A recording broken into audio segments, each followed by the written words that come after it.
Imagine arriving in Miami Beach, one of the world's most famous tourist destinations, expecting turquoise waters and pristine white sand. Instead, you're greeted by a dark brown wall of seaweed stretching for miles, releasing the suffocating stench of rotten eggs. Families cut short their vacations, tourists cancel hotel reservations, locals shake their heads, wondering how a paradise could start to smell like a garbage dump. This isn't a random inconvenience. In May 2025 alone, scientists recorded 38 million tons of sargassum drifting through the Caribbean, the Gulf of Mexico, and Florida's coast, nearly double the record set just 3 years earlier. Miami, the glittering jewel of Florida tourism, has suddenly found itself at the epicenter of a crisis few outsiders saw coming. The question is urgent.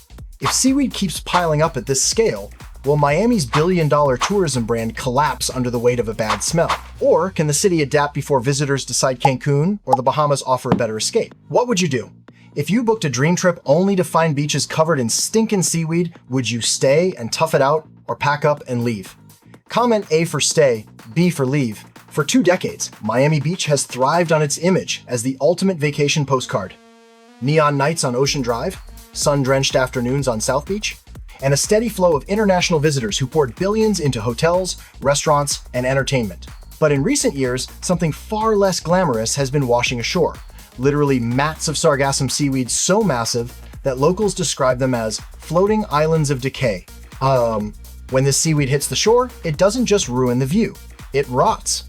The result is a pungent smell of hydrogen sulfide, often compared to rotten eggs.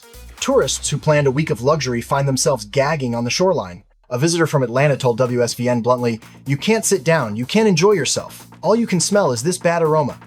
A first-time French tourist admitted, "I thought the beach would be nicer. I'm disappointed. It's not just anecdotal." Local officials admit that cleanup costs run into the tens of millions of dollars annually. In 2022 alone, Miami-Dade spent over $4 million trying to clear sargassum from popular beaches. By 2025, experts warn that number could multiply if record surges continue. Business owners are alarmed. Mitch Novak, a hotel operator in Miami's Art Deco district, told reporters, "My clients for decades have come here for the beauty. They don't come here to be surrounded by walls of seaweed. When hotel lobbies smell like sulfur and beach chairs sit empty, even the iconic pastel charm of South Beach cannot cover up the problem." And yet, the seaweed invasion is not a freak accident. Researchers at the University of South Florida trace its growth to warmer waters, nutrient runoff from the Amazon, and shifts in Atlantic currents. The so-called Great Atlantic Sargassum Belt now stretches thousands of miles, and Miami Beach sits squarely in its path. So here's the real question for us today. Is Miami Beach facing a temporary inconvenience? Or is this the start of a permanent reputational crisis that could drive visitors to rival destinations? If you were planning your family's summer trip, would the promise of palm trees outweigh the risk of suffocating beaches? Comment yes if you'd still go, no if you'd take your dollars somewhere else. Miami's seaweed crisis isn't just about an unpleasant smell. It is a data-driven story of escalating costs, shrinking patience, and the fragility of a tourism economy that depends on picture-perfect beaches. To understand how serious this is, we need to look at the evidence. Back in 2011, researchers began noticing unusual blooms of sargassum in the central Atlantic. By 2015, they described a new phenomenon, the Great Atlantic Sargassum Belt, a sprawling mass of seaweed stretching from West Africa to the Gulf of Mexico. At its peak, this belt can cover 5,500 miles of living conveyor belt of algae that grows on nutrient runoff fueled by deforestation and fertilizer use in South America. In 2022, satellites recorded around 22 million tons of sargassum. That year was bad enough, forcing Miami Beach and other coastal cities to spend millions on cleanup. But in May 2025, the number exploded to 38 million tons, nearly double. The Associated Press called it a record surge, with direct consequences for Caribbean resorts, Mexican beaches, and yes, Miami. For Miami-Dade County, the costs are staggering. In 2022, officials disclosed they had spent $4.2 million on cleanup. By 2023, that figure climbed closer to $10 million. Local news stations reported bulldozers moving piles of rotting seaweed each morning only to watch them return by nightfall. "It's like fighting a tide with a broom," one cleanup worker told NBC. But money isn't the only metric. Tourism, Miami's golden goose, is on the line. According to the Greater Miami Convention and Visitors Bureau, the region welcomed nearly 27 million visitors in 2023, generating more than $31 billion in economic impact. Tourism accounts for 9% of Miami-Dade's GDP and supports around 200,000 jobs. Even a modest decline in visitor numbers translates into billions lost. Business owners are already sounding alarm. A Miami Beach hotelier lamented, "We sell the dream of South Beach, the clear waters, the glamorous lifestyle. But when guests step outside and choke on the smell of rotting eggs, that dream collapses." Reviews on travel websites echo the sentiment. "Beautiful hotel, but we couldn't use the beach because of the seaweed," wrote one traveler in April 2025. The problem is global, and comparisons reveal Miami's vulnerability. In Mexico's Riviera Maya, resorts have invested in floating barriers offshore to block seaweed. Some hotels hire dozens of workers each dawn to rake beaches clean before guests wake. In the Dominican Republic, officials warn that tourism, which makes up 15% of national GDP, could shrink if sargassum isn't contained.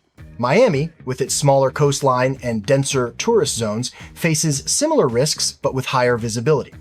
When South Beach suffers, the world notices. Health concerns add another layer. When sargassum decomposes, it releases hydrogen sulfide gas.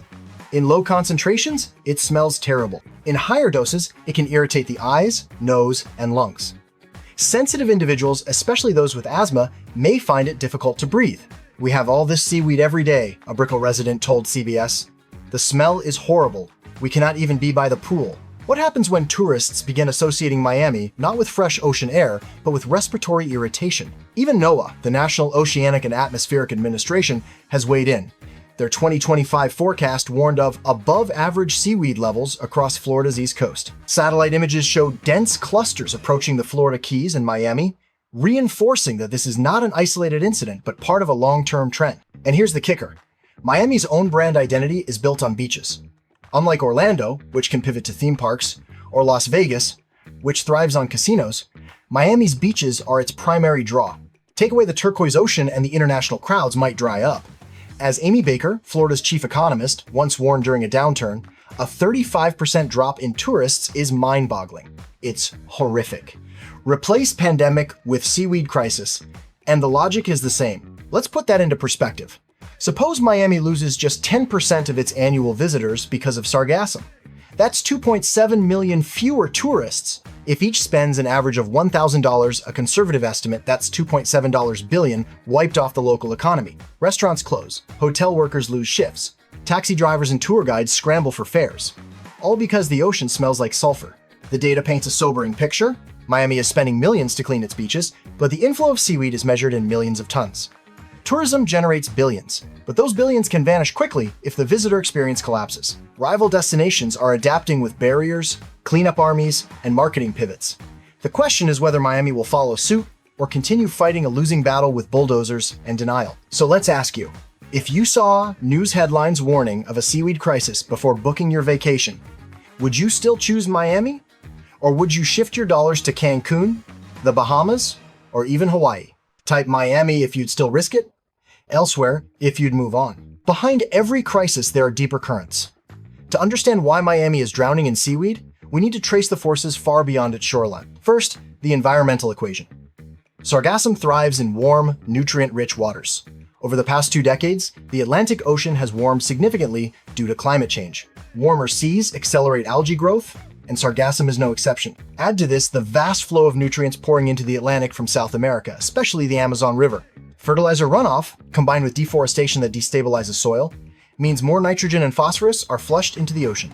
Scientists from the University of South Florida argue that this fertilizer cocktail is essentially feeding the Great Atlantic Sargassum Belt. Second, ocean currents act like conveyor belts. Shifts in trade winds and pressure systems since 2009 have altered the pathways of these floating mats. Instead of dispersing harmlessly into the mid-Atlantic, more and more seaweed is being funneled toward the Caribbean and Florida. Miami Beach, perched on the southeastern edge of the US, is right in the line of fire. But the crisis is not only natural, it's economic. Miami's city budget is strained. Millions are being spent each year to clear beaches, money that could otherwise go to infrastructure, policing, or housing. Officials know that without clean beaches, tourism will collapse. But they also know the cleanup effort is Sisyphean. Bulldozers can remove piles today, but new waves return tomorrow. It's a treadmill with no off switch. There's also politics behind the scenes. Local leaders face pressure from hoteliers and business associations who rely on tourists. The Greater Miami Hotel Association has warned that tourism supports 200,000 jobs and contributes $2,200 in savings to every household through tax revenues. If seaweed drives tourists away, not only do hotels suffer, but residents pay the price in higher taxes. It's no wonder commissioners like Alex Fernandez speak about protecting the heart and soul of Miami Beach. Meanwhile, other destinations are mobilizing. Resorts in Mexico and the Dominican Republic have installed offshore barriers to block incoming mats. Some even explore recycling sargassum into fertilizer or biofuel. Yet Miami has been slower to adopt large-scale solutions, relying mostly on cleanup and short-term fixes. Why? Partly because of jurisdictional disputes. Is it the city, the county, or the state that should pay for and manage such infrastructure? Without a clear chain of responsibility, bold action stalls. The truth is uncomfortable. Miami Beach is caught between planetary forces and local politics. Climate change and Amazon runoff feed the crisis. Ocean currents deliver it to the city's doorstep, and economic dependence on tourism means leaders are desperate for fast fixes, but hesitant to commit to costly, long-term strategies. So what do you think? Should Miami invest in bold infrastructure like floating barriers? Or would you prefer they explore recycling and green innovation? Type barriers if you want hard defenses, or innovation if you believe in new uses for the seaweed. The consequences of Miami's seaweed crisis are no longer hypothetical. They are unfolding in real time, reshaping the city's tourism economy and leaving both residents and business owners uneasy. Already, the stench alone is enough to drive tourists away. Travel forums are filled with complaints. We couldn't even sit on the beach. The smell was unbearable. That kind of word of mouth spreads faster than any marketing campaign, damaging Miami's global reputation. In hospitality, reputation is currency, and Miami's is bleeding value. Economically, hotels and restaurants near the shoreline are reporting cancellations during peak seasons. Some resorts try to shield guests with beach barriers or daily raking, but others admit they can't keep up. Every dollar spent on cleanup is a dollar not spent on improving guest experiences. If the trend continues, Miami could see billions evaporate from its $31 billion tourism sector. Let's explore the possible futures. The pessimistic scenario: if seaweed surges continue at record levels, Miami could face a sustained decline in visitors. A 20% drop in annual tourism would slash over $6 billion from the local economy. Thousands of jobs in hospitality, from bartenders to taxi drivers, would vanish. Miami Beach could be rebranded not as a paradise, but as a cautionary tale of environmental neglect. The neutral scenario: Miami manages to stabilize, cleanup operations expand, and partial offshore barriers reduce the worst impacts. Tourists still complain, but the city offsets losses with aggressive marketing, highlighting nightlife, culture, and events beyond the beach. The economic hit is significant but survivable, perhaps a 5–10% dip in visitor spending, enough to hurt but not cripple. The optimistic scenario: Miami takes bold steps. Inspired by Mexico and the Dominican Republic, the city invests in offshore defenses and partners with biotech firms to recycle sargassum into fertilizer or energy. Instead of being a liability, the seaweed becomes an industry. Miami markets itself as a leader in climate resilience, turning a smelly crisis into a branding opportunity. Tourist numbers rebound, and the city even attracts eco-conscious visitors curious about its solutions. Which of these scenarios will prevail depends on decisions made today. Delay leads toward pessimism, pragmatic cleanup ensures neutrality, innovation could pave the way for optimism. For travelers, the question becomes personal. Would you risk booking Miami during seaweed season, knowing your vacation could smell like sulfur? Or would you pay the same price to enjoy Cancun's white sands or Hawaii's volcanic shores? Tell me your view. Type "Risk Miami" if you'd still choose South Beach, or safer bet if you'd rather spend your vacation dollars elsewhere. Now, let's bring this crisis back to you. Imagine you've saved for months to take your family on a dream vacation to Miami. You land at the airport, the weather is perfect, your hotel check-in is smooth, but when you step onto the beach, the scene is shocking. Piles of brown seaweed stretch as far as the eye can see. The smell is overwhelming, and your kids are covering their noses. Do you stay and make the best of it? Or do you regret every dollar you spent? This is the dilemma thousands of visitors face right now. Some shrug it off, spending more time at pools or nightclubs. Others cancel plans and demand refunds. And that's where your perspective matters. If you were in their shoes, how would you react? Would you still see Miami as the glamorous destination it sells on Instagram?